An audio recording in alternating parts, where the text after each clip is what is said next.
There is a photograph that fans of the Jackson family have seen 1,000 times without ever really looking at it. 5, then 6, then 7 boys and girls, lined up by height, dressed alike, smiling for a camera that would follow them for the rest of their lives. And standing somewhere in that lineup, usually a step behind Michael, is a boy named Marlon. He was never the loudest. He was never the one the tabloids chased hardest, or the one accused of the darkest things, or the one who broke the most records. For 50 years, Marlon Jackson has been the brother people forget to ask about. And that, it turns out, is exactly how he wanted it. But behind that quiet, steady exterior was a grief so old it predates his own memory of being alive. Before Marlon Jackson ever sang a note into a Motown microphone, before he ever stood on a stage in Gary, Indiana, or danced under the lights with his brothers, he had already lost someone. He lost him on the very first day of his life. This is the story of the brother who carried a pain nobody saw. And by the end of it, you will understand why. At his brother Michael's funeral, in front of the entire world, Marlon Jackson asked for something no one expected. He asked Michael to deliver a hug. Not to a fan, not to a friend, to a twin brother that most of the world didn't even know existed.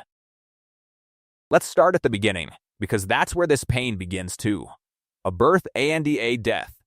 Hours apart on March 12, 1957, in a modest hospital in Gary, Indiana, Katherine Jackson gave birth to twin boys.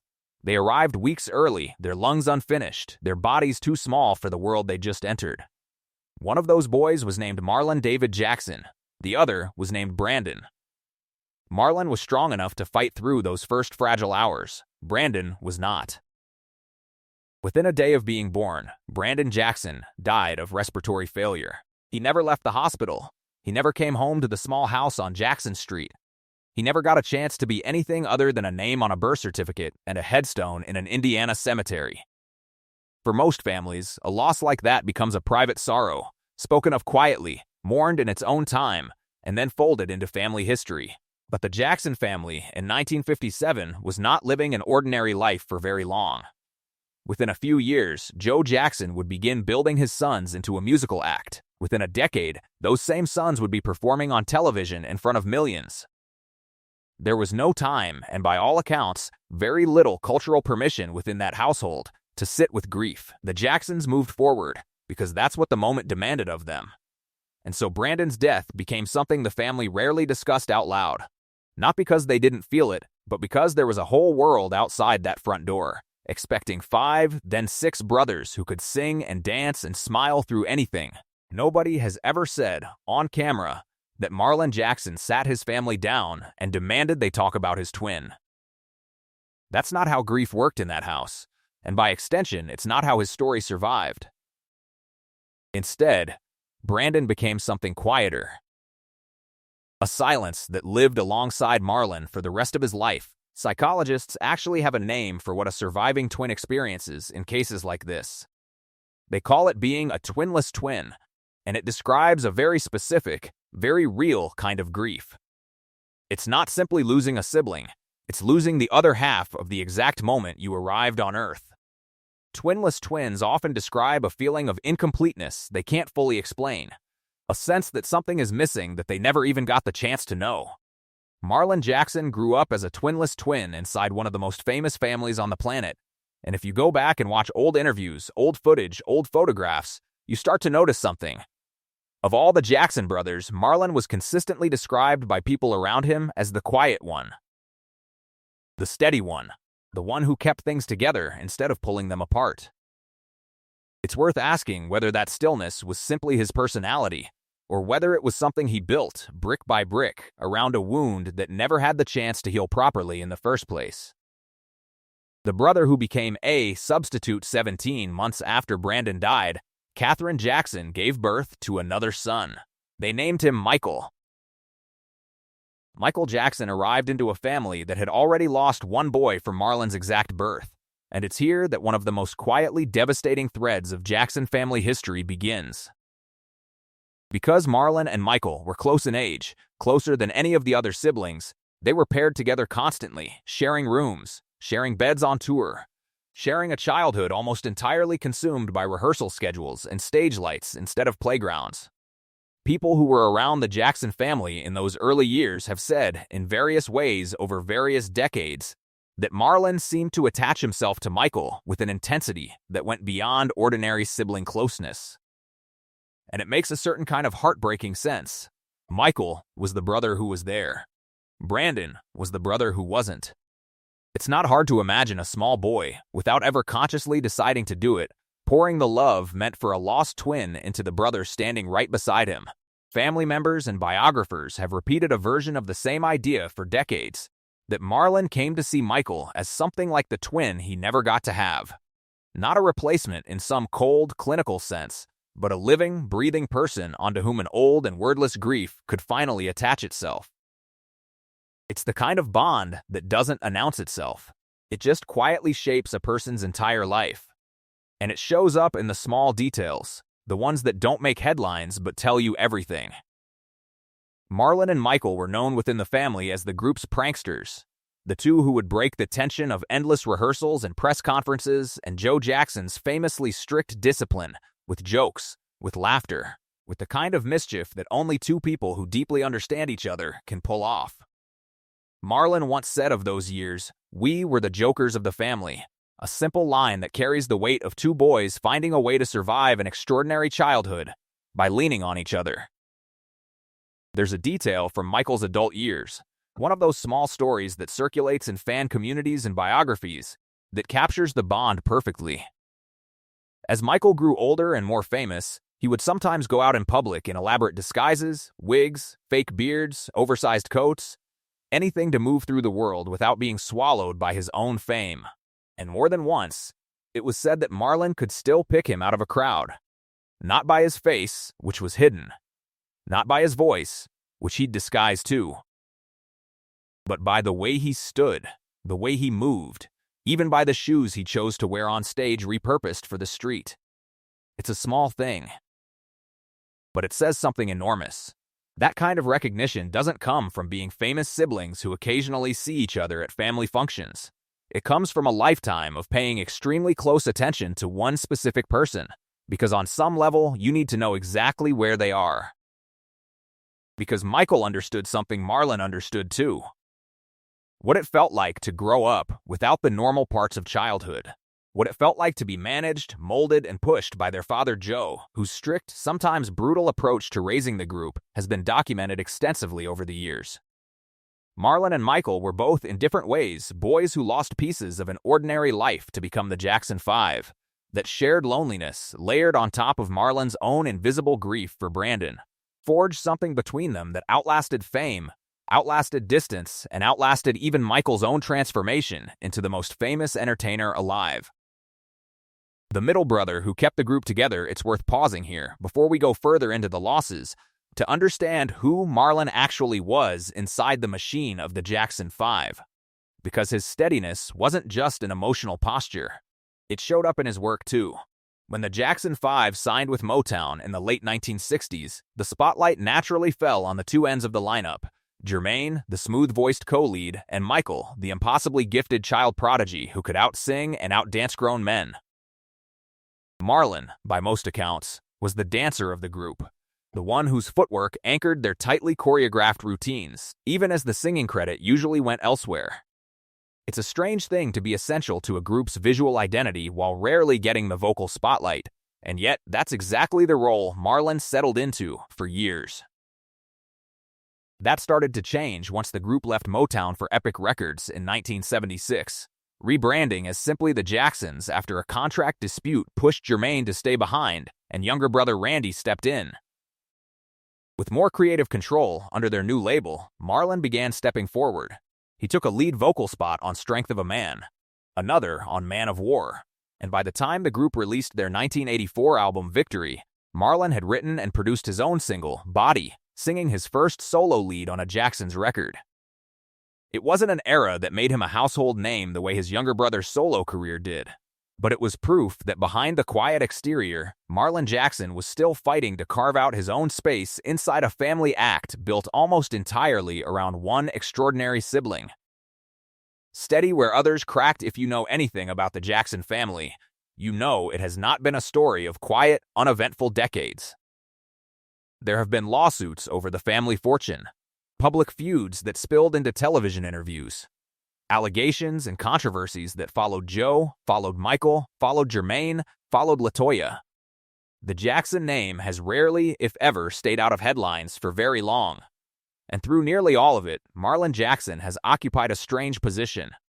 He's been present for almost every major chapter of the family's public life, standing on stage during reunions, sitting in interviews alongside his siblings, appearing at funerals and memorials and family gatherings. But he has almost never been the reason the headline existed in the first place. Part of that comes down to a piece of his life that, in the context of his family, is almost radical in how ordinary it is. In August of 1975, an 18-year-old Marlon married a woman named Carol Ann Parker, a childhood friend he'd met years earlier during one of the family's tours. That marriage has now lasted more than 50 years, in a family defined, fairly or not, by public divorces, custody battles, and headline-grabbing relationship drama. Marlon and his wife Carol quietly built one of the only long, stable marriages among all 9 Jackson siblings. By most accounts, only Marlon and his sister Rebby can say the same. While the rest of the world watched his brothers and sisters navigate messy public relationship chapters, Marlon simply went home to the same woman, year after year, decade after decade. It would be easy to read that stability as evidence that Marlon somehow escaped the emotional weight the rest of his family carried. But that reading misses something important. Stability isn't the absence of pain. Sometimes it's simply where pain goes when it has nowhere loud to go. Marlon built a quiet, steady life not because the losses and pressures of being a Jackson didn't touch him, but perhaps because he needed somewhere solid to stand while everything else around him kept shifting. The night the silence broke for most of his adult life, Marlon Jackson kept his emotions largely out of the public eye. He gave interviews. He talked about the music, about the group's history, about his brother Michael's legacy. But he rarely, if ever, let cameras see him lose control. That changed in the summer of 2012. In the weeks after Michael Jackson's death in 2009, his mother Catherine had been granted guardianship of Michael's 3 children, Prince, Paris, and Blanket. 3 years later, in July of 2012, a family dispute erupted over control of Michael's estate. And in the middle of that chaos, Catherine suddenly and mysteriously left Los Angeles. For days, her own grandchildren couldn't reach her. Paris Jackson took to social media, publicly pleading for her grandmother to come home.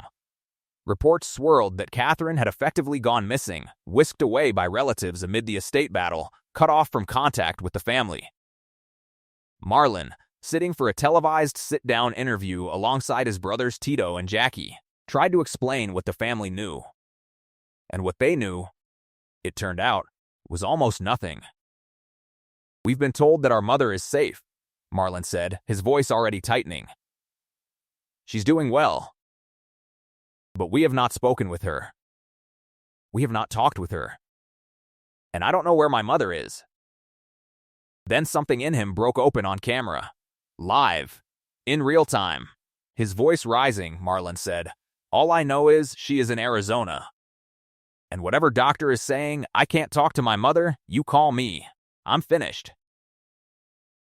I'm sorry." And with that, Marlon Jackson stood up and walked off the set, leaving the interview unfinished, leaving his brothers sitting there, leaving millions of viewers watching a man who had spent decades being the steady one, finally, publicly, come undone. It's worth sitting with what that moment actually was. This wasn't a man losing his composure over a business dispute or a disagreement about money, even though money was undeniably part of what was unfolding around him. This was a 55-year-old man who had already lost a twin brother before he ever took his first breath of open air, who had already buried his younger brother Michael 3 years earlier, suddenly facing the terrifying possibility that his own mother, the woman who had given birth to him and to Brandon on the same day back in 1957, might now be lost to him too, hidden away and unreachable. For a man who had spent his entire life being the quiet anchor of an extraordinarily turbulent family, that fear was simply too much to contain behind a calm, practiced television expression. Catherine, it turned out, was safe and staying with Marlon's sister Rebby in Arizona, and the family eventually reconciled the immediate crisis. But the moment itself had already happened. The cameras had already caught it. For a few unscripted seconds, the world saw exactly how much Marlon Jackson had been holding back for a very long time. A body that kept fighting Marlon's story is not only one of emotional weight, it's also, especially in recent years, a story of physical survival. In June of 2021, word spread among fans and within the family that Marlon Jackson had suffered a heart attack. For a family that had already lost so much, the news landed hard. Marlon pulled through, recovering from an emergency that could easily have taken his life the same way heart-related emergencies have taken far too many performers of his generation. He has since spoken about the experience as a wake-up call, a reminder that even the steady ones, the ones who never seem to falter, are carrying bodies that keep score of every decade of stress, every late night, every ounce of grief they never fully let out. In the years since, Marlon has also faced additional health scares that friends and family have referenced publicly, battles that he has largely chosen to fight privately rather than turn into headline news. It's a pattern that fits everything we already know about him. Even when his body was fighting for him behind the scenes, Marlon kept doing what he has always done. He kept the noise down. He kept showing up for his family, for the Jacksons' occasional reunion performances, for interviews about his brother's legacies, without turning his own struggles into the story. And then, in September of 2024, the losses found him again. His older brother, Tito Jackson, the group's guitarist and one of the last living members of the original Jackson 5 lineup, died suddenly of a heart attack at the age of 70. For Marlon, it was almost an unbearable echo.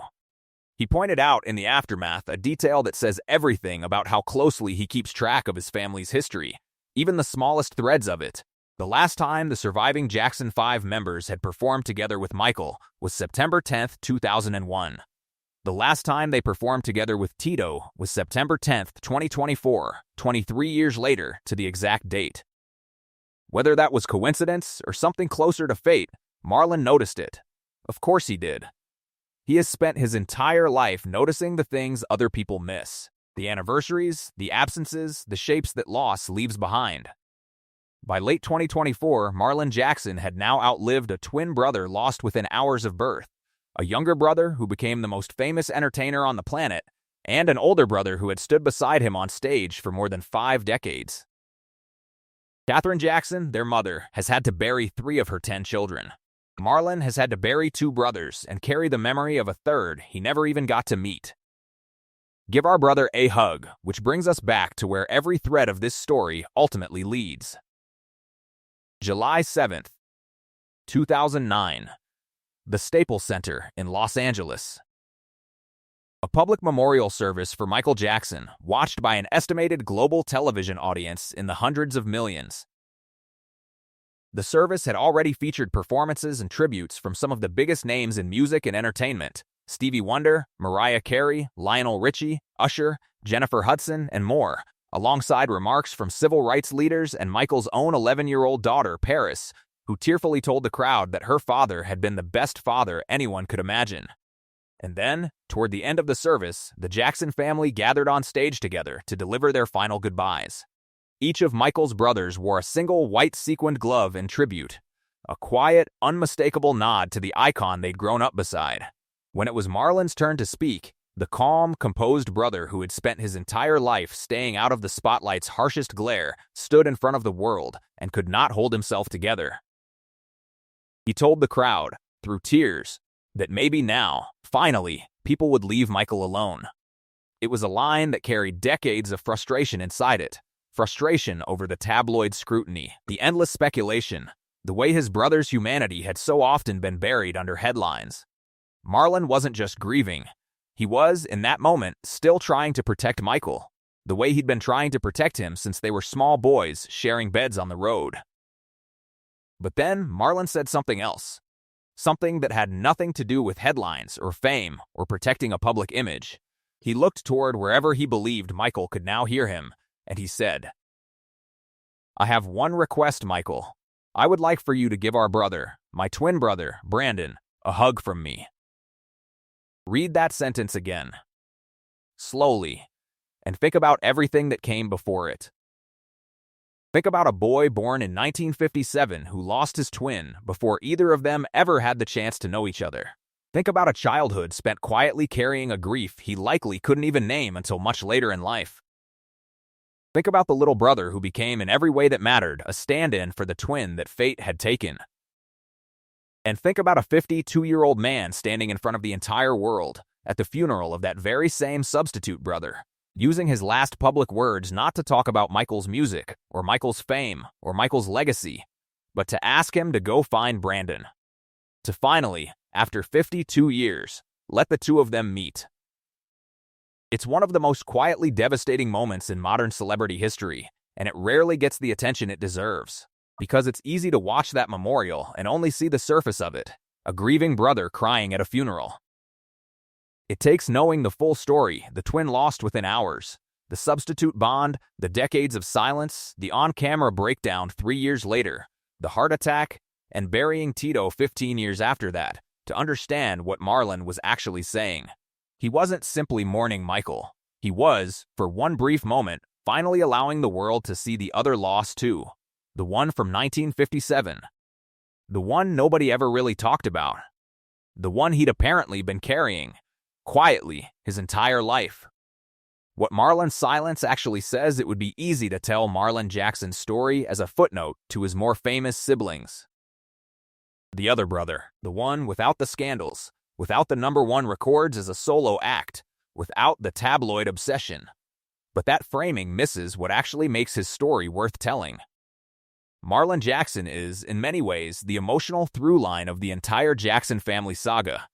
He is the brother who lost someone before the fame ever began, who found a substitute for that loss in the brother, who would go on to become the most scrutinized entertainer in the history of modern celebrity, who built one of the only stable marriages in a family defined by public turbulence, who finally cracked on camera in 2012, not over money, but over the terrifying thought of losing his mother too, who survived a heart attack and other health battles largely out of the public eye, and who, in 2024, had to bury yet another brother, noticing along the way a haunting 23-year echo in the dates. And through all of it, the quietest, most consistent thread has been Brandon. A boy who lived less than a day. A boy most casual fans of the Jackson family have never even heard of. And yet a boy whose absence appears to have shaped the emotional architecture of one of the most famous families on earth, channeled through a twin brother who spent his life being the steady one, the quiet one, the one who kept showing up, long after the cameras stopped caring where he was. Marlon Jackson never asked for the world's sympathy. He rarely, if ever, made his pain the headline. But maybe that's exactly the point. Some of the deepest grief in a family isn't the kind that gets a documentary of its own. It's the kind that gets folded quietly into a person's whole life, showing up in the marriages that last, in the brothers who are protected, and in one unforgettable sentence spoken through tears in front of the entire world. Give our brother a hug from me. 52 years of silence, and it took losing Michael to finally let it out. Today, Marlon Jackson is one of the last living links to the Jackson 5 as the world first came to know them. Jackie is still here. Jermaine, Rebby, LaToya, Randy, and Janet are still here. But Michael is gone. Tito is gone. And Brandon, in a sense, was gone before any of the rest of it ever started. Every time Marlon takes a stage with what remains of his brothers, every time he sits for an interview and talks about the group's history, he is doing it as a man carrying at least two griefs most people never get to see. The brother he lost as an infant and the brother he lost as a middle-aged man, standing in for the twin who never got the chance to grow old with him. There's a particular kind of strength in that, not the loud, cinematic kind that gets turned into a biopic tagline, but the slower, quieter kind that simply keeps showing up, decade after decade, funeral after funeral, still married to the same woman, still protective of his family's name, still willing, once in a great while, to let the world see exactly how much he's been holding. Marlon Jackson didn't ask to be the twinless twin of one of the most famous families on earth, but he spent a lifetime turning that loss into loyalty, that silence into stability, and that one sentence on one impossible day in July of 2009 into something the rest of us are still talking about all these years later. Because in the end, that's the story the world rarely told about Marlon Jackson, not the brother without the scandals, not the quiet one, not the footnote, but the boy who lost his twin on the day he was born, who spent his whole life quietly looking for him in the people he loved, and who, when it mattered most, found the courage to finally say his name out loud in front of the entire world and ask his little brother to go find him.